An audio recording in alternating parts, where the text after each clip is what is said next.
Le cœur est un muscle battant qui pompe le sang dans l'ensemble du corps. À l'intérieur du cœur, 4 valvules s'ouvrent et se ferment selon une séquence précise pour assurer la circulation du sang dans la bonne direction. Toute malformation ou détérioration d'une valvule peut entraîner un dysfonctionnement de sa fermeture et permettre au sang de remonter.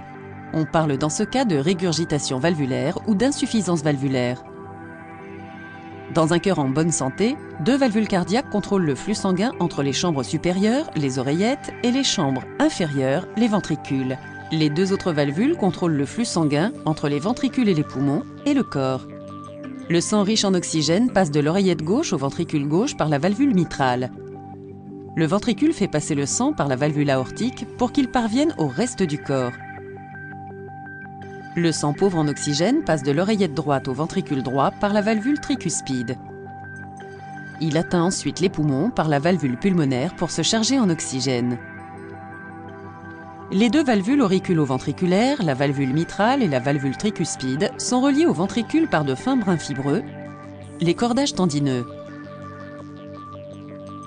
Ces cordages, conjointement aux muscles papillaires, maintiennent les clapets de chaque valvule en place.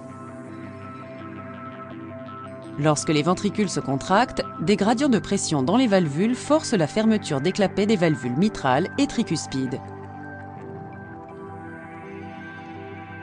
Si la pression sur les cordages tendineux est insuffisante, les clapets ne se ferment pas correctement et le sang peut remonter ou régurgiter.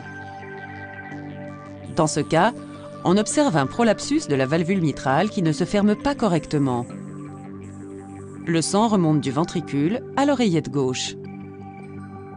Les valvules des 2 chambres inférieures, les valvules pulmonaires et aortiques, s'ouvrent et se ferment en fonction des changements de pression dus aux contractions des oreillettes et des ventricules. Ces valvules peuvent également présenter un dysfonctionnement ou une altération, ce qui provoque une régurgitation due à une fuite valvulaire. Comme le sang suinte dans le cœur, il y a moins de sang riche en oxygène en circulation dans le corps, ce qui oblige le cœur à pomper plus.